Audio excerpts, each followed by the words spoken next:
Hello guys, welcome to our classes. कैसे हो आप सभी? Hope so doing good. So मैं आपके एडुकेटर रीटा रानी आपका अपने चैनल पे वेलकम करती हूँ। तो हम यहाँ पे आपके साथ कॉमर्स के प्रीवियस ईयर पेपर को डिस्कस कर रही हैं। एज यू नो आपका एग्जाम बहुत ज़्यादा नियर है, तो आप लोगों को PYQ बहुत ज़्यादा इंपॉर्टेंट है। So let's start our series. So guys, मैं यहाँ पे आपके साथ यहाँ पे 2017 के पेपर को डिस्कस कर रही हूँ। होपफुली आपने अब तक जो भी पिछले 2 पार्ट को अपलोड किया या फिर जो भी अगस्त की MCQ सीरीज़ को मैंने अपलोड किया था, आपने उनको सुन लिया होगा।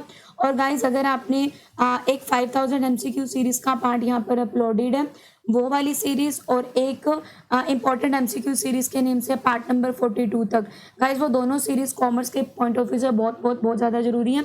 सो स्टार्ट करते हैं हमारी क्लास को। ये आप लोगों का जनवरी 2017 के पेपर 2 का थर्ड पार्ट है और पेपर 2 का थर्ड पार्ट है, लास्ट पार्ट है। यहाँ पे आपका पेपर 2 कवर हो जाएगा और नेक्स्ट वीडियो के अंदर आपको पेपर 3 मिलेगा। So guys, here is a question number first for all of you. So guys, फटाफट से इसका आंसर आपने स्क्रीन पे पहले लेसन को पॉज करना है, देन आपने आंसर देना है। Okay, which of the following is not the quality of the human resource in any organisation. Human resource होते हैं ऑर्गेनाइजेशन के अंदर गाइज, तो जो ह्यूमन रिसोर्स होते हैं वो क्या होते हैं? ह्यूमन बींग होते हैं। ह्यूमन बींग की क्या क्वालिटी नहीं है? ह्यूमन बींग का बिहेवियर क्या होता है? इनकंसिस्टेंट होता है।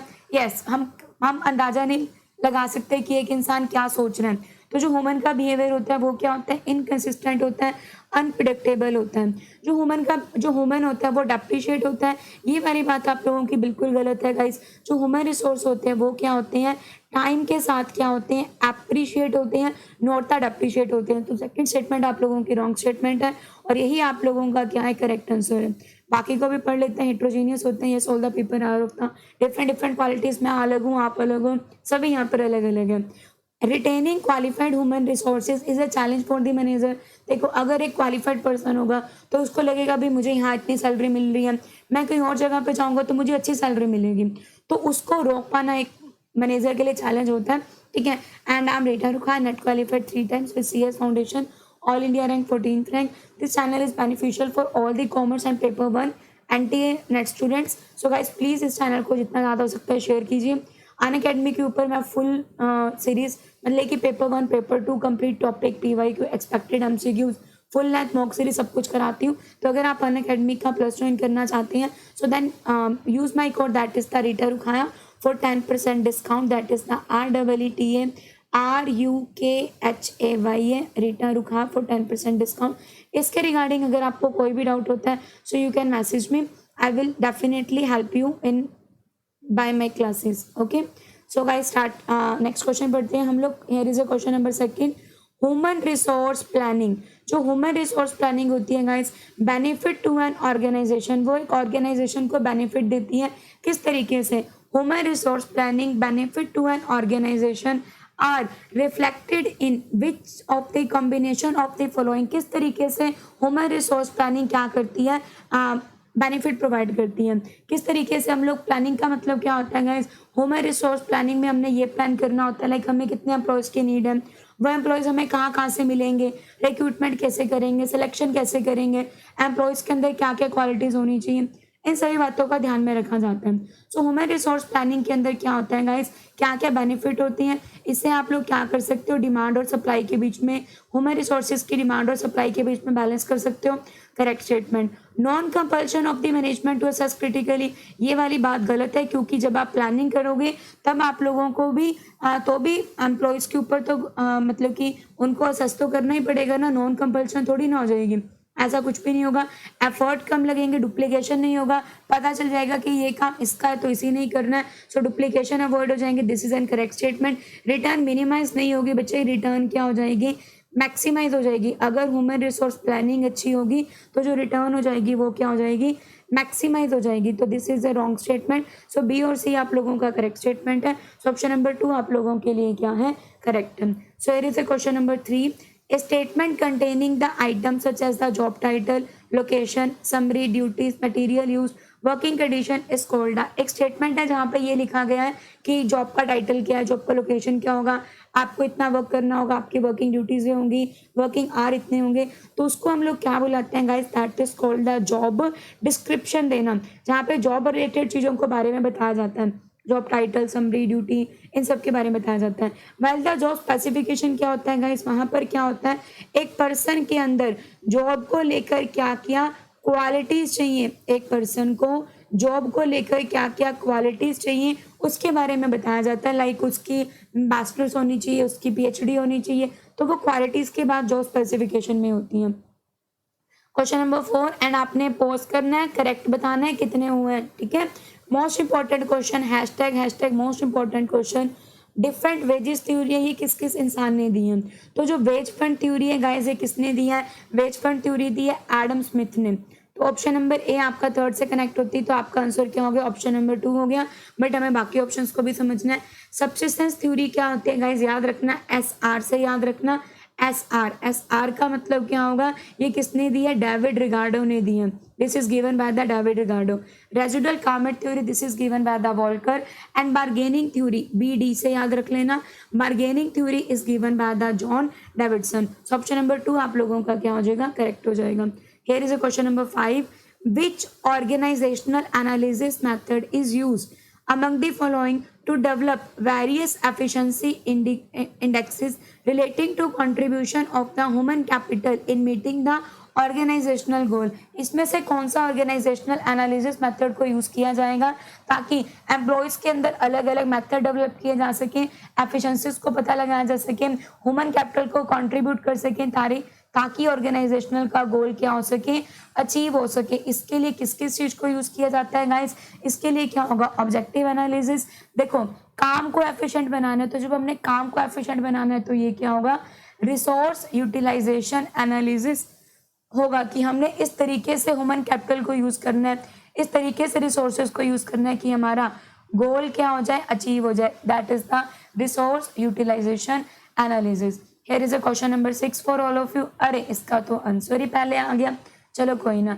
मैनेजरियल अप्रेजल क्या होती है गाइस, जहाँ पे एक मैनेजमेंट के जो एंटरप्रेन्योर होते हैं, एंटरप्रेन्योर कौन होते हैं, the person who conceive the idea, जिसके मन में आइडिया आता है कि मैंने क्या करना है, बिजनेस को बनाना है, तो मैनेजरियल एनालिसिस उसके लिए होती है। मैनेजरियल अप्रेजल जब एंटरप्रेन्योर के गुणों की पहचान की जाती है। Economic appraisal it is connected with while profit और loss, like economic employment potential के साथ कंसर्न करती हैं। Financial appraisal concern with the that is the analysis of working result, like हमने इतना अच्छा काम किया, इतना अच्छा हमने प्रोडक्शन किया, इतनी अच्छी सेल की, इतनी अच्छी मार्केटिंग टीम बिठाई, तो क्या हमारा गोल अचीव हुआ, ये उसके ऊपर क्या करता है, फोकस करता है। तो financial appraisal is concern with the analysis of the working result. Technical appraisal is connected with the किस तरीके से जो फैक्ट्री के एफुलेंट है उनको डिस्पोज ऑफ किया जा रहा है। सो option number 3 is your correct answer. Here is a question number 7, match the item. Column 1 को आपने कॉलम 2 के साथ मैच करना है। अलग अलग बैंकिंग दी हुई है, अलग अलग टाइप्स दिए हुए हैं बैंकिंग के, सो उसको समझना है। पहला दिया हुआ रिलेशनशिप बैंकिंग, सेकेंड है मर्चेंट बैंकिंग, थर्ड है indigenous banking and fourth one is the developmental banking. So guys relationship banking के अंदर क्या होता है, एम्प्लॉयज़ के साथ अच्छे रिलेशन क्रिएट करना, बैंक के क्लाइंट के साथ, बैंक के कस्टमर के साथ एक अच्छे रिलेशन क्रिएट करना, that is the relationship banking होगा। रिलेशनशिप बैंकिंग क्या होता है guys, that is concern with creating, maintaining and enhancing the strong relationship with the customer. ये आपका कनेक्ट होगा 4 के साथ, ओके। मर्चेंट बैंकर क्या काम करते हैं, मर्चेंट बैंकर जो होते हैं वो इशू मैनेजमेंट का काम करते हैं। आपको पता है कि एक बैंक के अंदर जो हम कंपनी का जो इशू निकलता है शेयर्स का, तो उसका जो पैसा होता है वो बैंक में जाता है, तो वो जो बैंक का पैसा संभालते हैं वो कौन होते हैं, बैंक ही होते हैं कोई। तो जब बैंक इशू से रिलेटेड सारे काम करते हैं तो उसको हम क्या बोलते हैं कि bank as a merchant banker की तरह क्या कर रहा है, काम कर रहा है। तो बी आपका थर्ड से कनेक्ट होती है, आपका आंसर क्या हो जाएगा, ऑप्शन नंबर 3 आपका करेक्ट आंसर हो जाएगा। इंडिजीनियस बैंकिंग क्या होती है गाइस, जो किसके साथ डील करती है, हुंडीज के साथ डील करती है कि किस तरीके से डिपॉजिट को एक्सेप्ट करना है, उसके साथ क्या करती है, डील करती है। डेवलपमेंटल बैंकिंग क्या होती है गाइस, ये क्या करती है, एंटरप्रेन्योर बेस को इंक्रीज करती है, मैनेजमेंट को हेल्प करती है ताकि वो क्या कर सके, ग्रोथ कर सके। तो ऑप्शन नंबर 3 आप लोगों का क्या हो जाएगा, करेक्ट आंसर हो जाएगा। Here is a question number 8, in which the year IFC Industrial Financial Corporation of India, that is the Industrial Financial Corporation of India, it was established in 1948. It was established in 1948. So in which year IFCI Act was amended in order to make it possible to provide assistance inter alia for medical health and other allied services. So ये क्या होगा guys, ये कब start हुआ है? This one start in 1986। कब start हुआ है? 1986 के अंदर स्टार्ट हुआ है। Here is a question number 9. SIDBI. What do you mean by SIDBI? SIDBI की क्या फुल फॉर्म होती है? That is the Small Industries Development Bank of India. Small Industries Development Bank of India. It was established in 1990. It is the subsidiary of IDBI. It is the subsidiary of IDBI, which was established in 1964.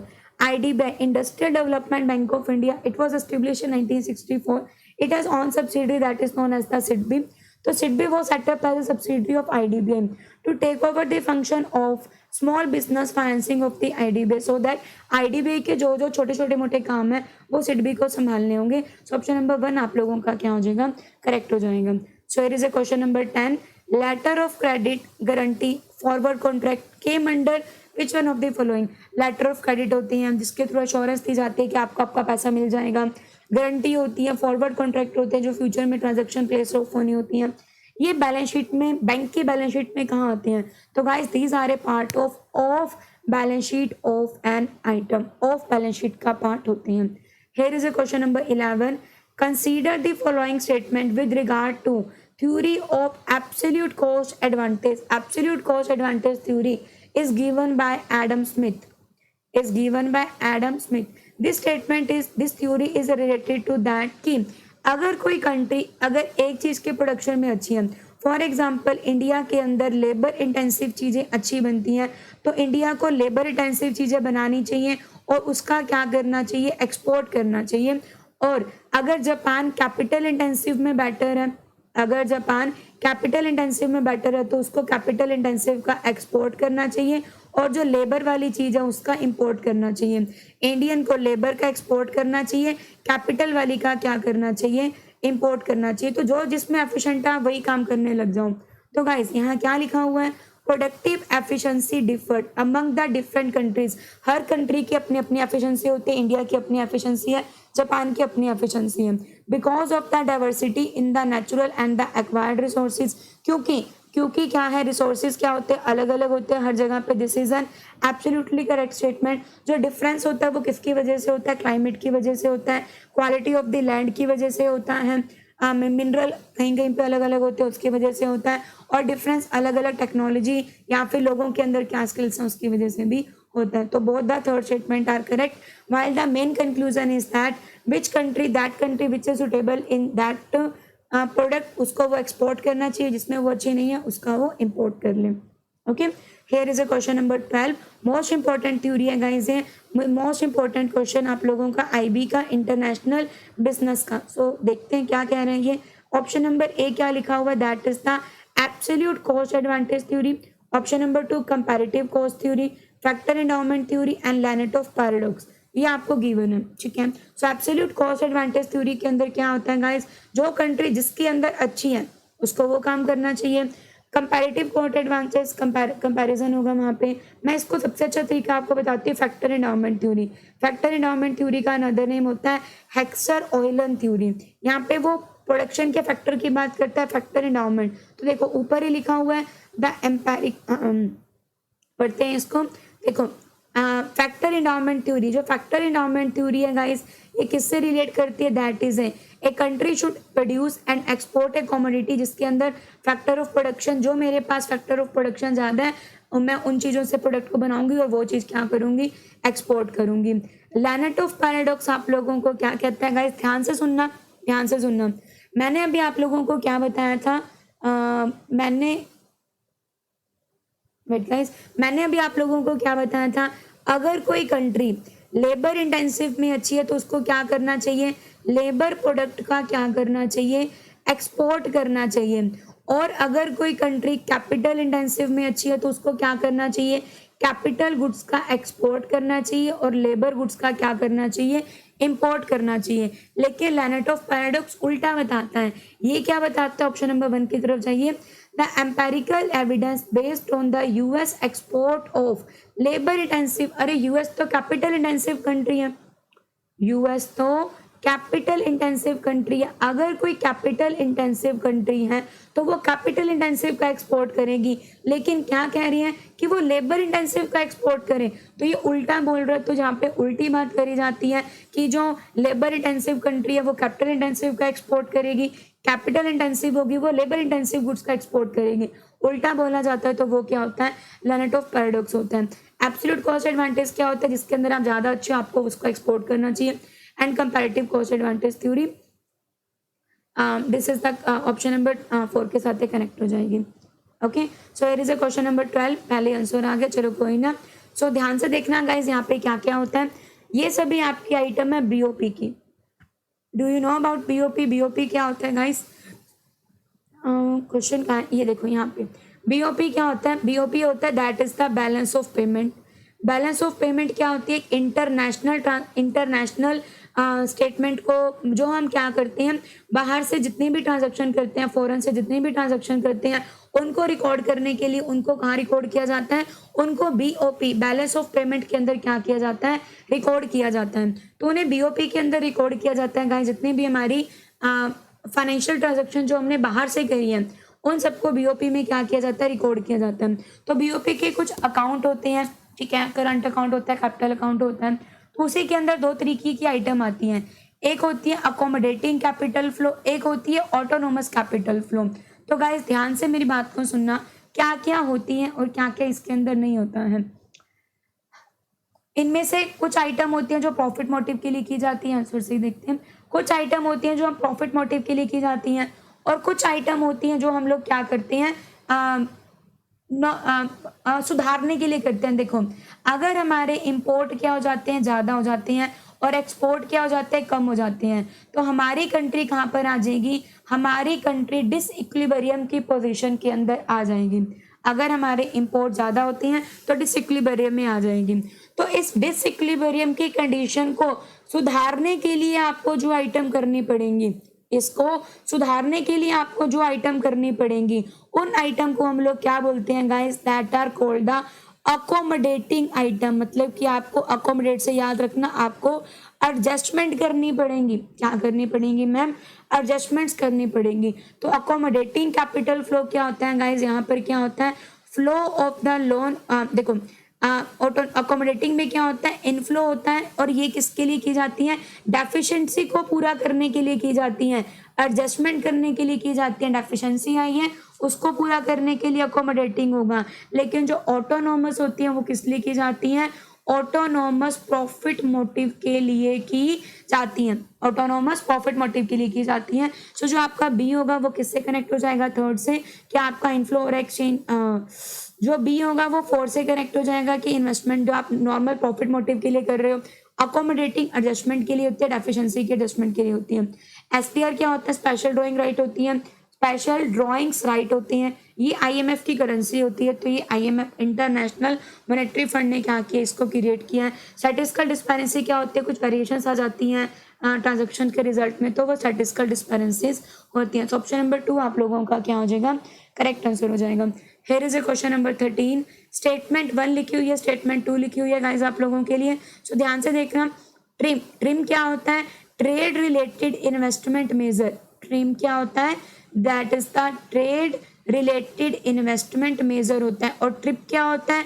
Trade related intellectual property right होता है। ये सभी किसके part होते हैं? WTO के part होते हैं। सो ट्रिम, ट्रिम एग्रीमेंट वो कंडीशन होती हैं, जो रिस्ट्रिक्शंस होती हैं जो फॉरेन इन्वेस्टर्स पे लगाई जाती हैं, या ट्रिम डब्ल्यूटीओ का एक पार्ट है रिस्ट्रिक्शंस लगाना। ट्रिम जो होता है वो किसके ऊपर लगाया जाता है? Trim agreement specifically forbid imposing restriction. ये उन रिस्ट्रिक्शन को हटाता है, ये उन रिस्ट्रिक्शंस की मनाही करता है, जिससे क्या होगा? आप लोग क्या कर रहे हो? प्रोटेक्ट कर रहे हो डोमेस्टिक प्रोडक्ट को, या फिर इंपोर्ट करना महंगा हो रहा है। देखो, डब्ल्यूटीओ क्या कहता है? World trade organisation. पूरे वर्ल्ड के साथ ट्रेड होनी चाहिए, हर जगह ट्रेड करो। यूँ ना हो कि आप इंपोर्ट ही नहीं कर रहे हो, इंपोर्ट करना नुकसानदायक बता रहे हो अपनी कंट्री में, नहीं। कहीं इंपोर्ट, देखो हर कंट्री को एक दूसरे के साथ बैलेंस करके चलना पड़ेगा ना। अगर हम कुछ एक्सपोर्ट करेंगे तो हमें कुछ इंपोर्ट भी करना पड़ेगा। तो ट्रिप एग्रीमेंट उन एक्टिविटीज़ की मनाही करता है जिससे रिस्ट्रिक्शंस लगाई जाती हैं उन चीज़ों के ऊपर कि हम इंपोर्ट नहीं करेंगे, या हम अपने डोमेस्टिक प्रोडक्ट को क्या कर रहे हैं? प्रोटेक्ट कर रहे हैं, तो उनको ये बचाता है। तो both the statement are correct. import export both are necessary but export are more necessary than import, but both are necessary. So trip हो गया, trim हो गया, gats हो गया, these are all the part of WTO. So here is the next question guys for all of you, question number 14. assertion लिखा हुआ है आप लोगों का, that is the revenue from the indirect taxes. You know what about the direct taxes and the indirect taxes. direct taxes क्या होता है, like income tax हो गया, वो direct tax होता है, जिसके ऊपर लगाया जाता है वही पर्सन उसकी क्या करता है, पेमेंट करता है. डायरेक्ट टैक्स क्या होता है, ऑन द जिसके ऊपर जिस पर्सन के ऊपर इम्पोज किया जाता है वही पर्सन उसकी क्या करता है, पेमेंट करता है. That is called the direct tax like income tax. By indirect tax क्या होते हैं, अलग होते हैं, जो जिसके ऊपर लगाए जाते हैं पेमेंट वो नहीं करता, कोई अनदर पार्टी करती है. फॉर एग्जाम्पल जीएसटी हो गया, गुड्स एंड सर्विसेज टैक्स हो गया, या किसी भी प्रोडक्ट के ऊपर होता है. आप कोई भी प्रोडक्ट खरीदते हो तो उसके अंदर लिखा हुआ होता है ना इंक्लूसिव ऑफ ऑल टैक्सेस, मतलब कि आप कहीं ना कहीं उसके ऊपर क्या पे कर रहे हो, टैक्स पे कर रहे हो. तो जो रिवेन्यू था इनडायरेक्ट टैक्सेस का वो एक मेजर सोर्स था टैक्स रिवेन्यू का, जब तक रिफॉर्म्स नहीं हुए थे. तो ये वाली बात बिल्कुल ठीक है. ट्रेडिशनली इंडिया का जो टैक्स रिजाइम था वो किसके ऊपर बिलीव करता था, इनडायरेक्ट टैक्सेस के ऊपर बिलीव करता था, लाइक एक्साइज ड्यूटी और सबके ऊपर. So both are correct statement with the correct explanation. So आपका ये पेपर पूरा होता है. ओके आपका ये पेपर पूरा होता है. That is the 1 minute. ठीक है. सो नेक्स्ट पेपर के लिए मैं आपको अगले क्लास में मिलती हूँ. So thank you so much guys.